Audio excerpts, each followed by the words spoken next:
सारे हरियाणा के नेता अंगूठा छाप हैं। मेरे ख्याल से अब 4 लोग यहाँ बैठे हैं, 5-6 लोग बैठे हैं। हम में से कोई भी अपने बच्चों को हरियाणा में नहीं पढ़ाएगा मेरे ख्याल से, क्योंकि यहाँ का शिक्षा मंत्री महिपाल डांडा है। जिस प्रदेश का शिक्षा मंत्री महिपाल डांडा वो तो खुद डरेगा कि बच्चे कैसे पढ़ाओ स्टेट में। अब महिपाल डांडा को हो सकता है एजुकेशन की पूरी स्पेलिंग ना आती। जो केंद्र सरकार और राज्य सरकार की जो कोशिशें हैं नरेगा को खत्म करने की, उसके खिलाफ कांग्रेस पार्टी लड़ेगी। जैसा कि आप लोगों को पता है, लगभग देश के सारे स्टेट डेफिसिट में, इकोनॉमिक डेफिसिट में, सभी स्टेटों पे कर्जा है एक बड़ा। उसके बावजूद जो नया ये वीबी ग्राम लेके आए हैं, भाजपा अपनी सारी चोरियां, सारी कमाइयां राम जी के पीछे छुपाने की कोशिश करती है कि राम जी का नाम लो हमारी कमियां छुप जाएंगी। इतनी एक फ्लॉड स्कीम नरेगा वो स्कीम थी जिससे गांव के गरीब मजदूर का भला हुआ था। आप सिर्फ हरियाणा की मत सोचिए, पूरे देश की भी सोचिए। कई जगह मजदूरी 20 रुपए 30 रुपए थी, उसमें बढ़ोतरी क्यों हुई? क्योंकि सरकार ने गारंटी की कि इतना रोजगार आपको मिलेगा, उस पर मजदूरी में इजाफा हुआ। परंतु जो ये स्कीम लेके आए, आप देखिए सबसे बड़ा फ्लॉड क्या है। बोले जी पहले 90-10 का रेशियो था एक्सपेंडिचर का नरेगा का, कि 90% फंड देगी सेंट्रल गवर्नमेंट, 10% देगी स्टेट गवर्नमेंट। वो कर दिया 60-40। स्टेट गवर्नमेंट जो खुद कर्जे में है, वो आखिर 40% फंड कहां से लाएगी, बड़ा सवाल है। और इस पूरी मुहिम के खिलाफ, भाजपा की मुहिम के खिलाफ हम लोग आंदोलन करें। कल भी हमारे जिला कांग्रेस कमेटी के अध्यक्ष अनिरुद्ध चौधरी जी के नेतृत्व में, शहर अध्यक्ष प्रदीप गोलिया जी की नेतृत्व में सब लोगों ने कई धरना प्रदर्शन किया गांधी प्रतिमा जी के सामने। ये लोग गांधी जी का नाम मिटाना चाहते हैं देश से, क्योंकि गांधी से इन लोगों को नफरत है। क्योंकि गांधी जी को कभी आरएसएस ने नहीं माना, गांधी जी को कभी भाजपा ने नहीं माना, बल्कि इनके गुरु गोडसे ने गांधी जी को माना। इनको इसलिए नफरत है गांधी जी के नाम से। आपने तरह तरह की तस्वीरें देखी होगी कि नरेंद्र मोदी जी गोडसे के, सावरकर के सामने हाथ जोड़ के खड़े हैं। तो ये दिखाता है कि इनको नफरत नरेगा से, सही मामले में महात्मा गांधी जी के नाम से इनको, राष्ट्रपिता जी के नाम से इनको नफरत है। और ये दुर्भाग्य है कि भाजपा अपनी सारी कमियां प्रभु राम के नाम पे पीछे छुपाना चाहती है, जो कि जनता को पता है कोई बर्दाश्त नहीं करेगी। और मैं अपनी बात को कह के समाप्त करता हूं कि आज एक अच्छा कार्यक्रम हुआ, सभी कार्यकर्ताओं में उत्साह था। दीदी के जन्मदिन पर सबने प्रण लिया कि नरेगा के लिए सब लोग लड़ाई लड़ेंगे। हम भी भवानी खेड़ा में बड़ा आंदोलन करने वाले। हमारे किसानों का जो जल भराव में जो पानी भरा था, उसके ऊपर जो मुआवजा था, अभी तक आया नहीं। उसके लिए हम दोनों आंदोलन करेंगे। और भिवानी जिला आंदोलन की भूमि है, और मेरा विश्वास है आने वाले समय में हरियाणा को कोई बदलेगा, उस बदलाव की शुरुआत भिवानी से होगी।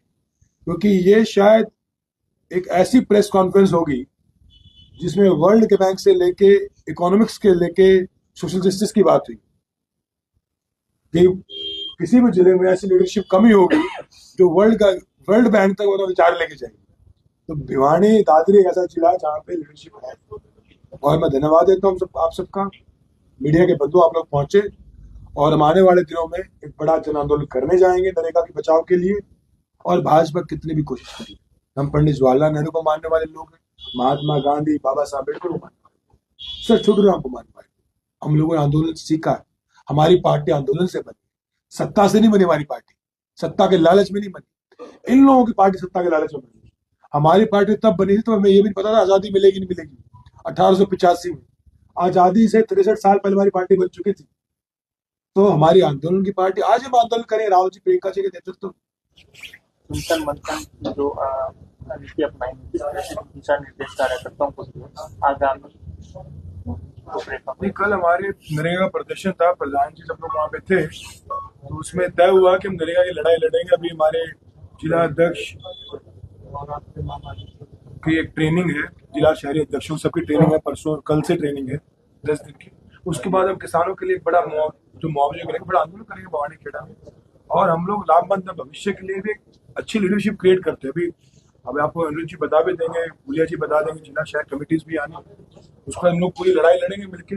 और नरेगा को बचाने की लड़ाई कांग्रेस पार्टी पूरी ताकत से लड़ेगी। दूसरी बात मैं भूल गया कहना, जो बात गुलिया जी ने शुरू की थी कि एचपीएससी के अंदर, देखिए हम सब लोग पढ़ाई लिखाई करके यहाँ तक आए।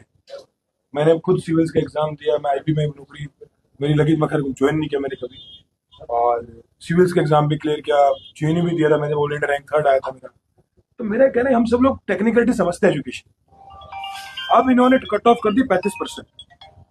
आप आईएएस के एग्जाम में भी कोई कट ऑफ नहीं है भाई, अगर आपकी 10 वैकेंसी है तो आप क्या करते हो, अगर आपका इंटरव्यू है, इंटरव्यू 10 वैकेंसी है, तो आप रिटर्न में जितने टॉप के 30 बच्चे बुला लेते हो, 30 में 10 चुन लेते हो। ये रिटर्न में 35% क्या क्राइटेरिया है, क्या क्राइटेरिया इसका भाई? बेसिक बात है, 10 वैकेंसी है, 100 वैकेंसी है, तो 300 के इंटरव्यू में बुलाओगे आप, 100 सिलेक्ट कर लोगे।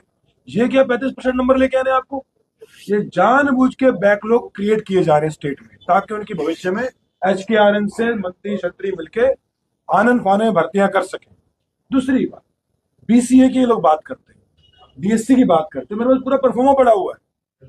जहां 10 सीटें थी वहां बच्चा ही एक बुलाया गया इंटरव्यू के लिए। एक लड़का कल बैठा मुझसे मिलने आया थे, हमारा युवा साथी, बोला भाई साहब मैं BCA कुम्हार जाति से हूँ, और कुम्हार जाति में इन कुम्हारों को वोट ले लिया है हमारी जाति का, लेकिन हमारी जाति जो 10 सीटें आई थी उसमें से इंटरव्यू में एक बच्चा बुलाया है, 35% कट ऑफ में। कहाँ आरक्षण रह गए? आरक्षण को मारा जा रहा है, सामाजिक न्याय को मारा जा रहा है, और कांग्रेस पार्टी उसके लिए लड़ाई थी। कहीं ना कहीं ऐसे में जो यूनिवर्सिटीज हैं उनके ऊपर भी सवाल खड़ा कर दिया गया है, क्योंकि उनका कहना है कि हरियाणा में ऐसी यूनिवर्सिटी नहीं है जो बच्चों को इस काबिल बना सके कि वो HPSC का एग्जाम क्लियर कर सके। एक काम करें ना, जो बेदी जी कह रहे थे, कृष्ण बेदी, वो एग्जाम देने देख लो, पढ़े हुए कृष्ण यूनिवर्सिटी के, उनको समझ आ जाएगा। सारे हरियाणा के नेता अंगूठा छाप हैं, मेरे ख्याल से 4 लोग यहाँ बैठे हैं, 5-6 लोग बैठे हैं, हम में से कोई भी अपने बच्चों को हरियाणा में नहीं पढ़ाएगा मेरे ख्याल से, क्योंकि यहाँ का शिक्षा मंत्री महिपाल डांडा है। जिस प्रदेश का शिक्षा मंत्री महिपाल डांडा हो, वो तो खुद डरेगा कि बच्चे कैसे पढ़ाओ स्टेट में। अब महिपाल डांडा को हो सकता है एजुकेशन की पूरी स्पेलिंग ना आती हो, आती ही नहीं। मैं लिख के दे सकता है बात।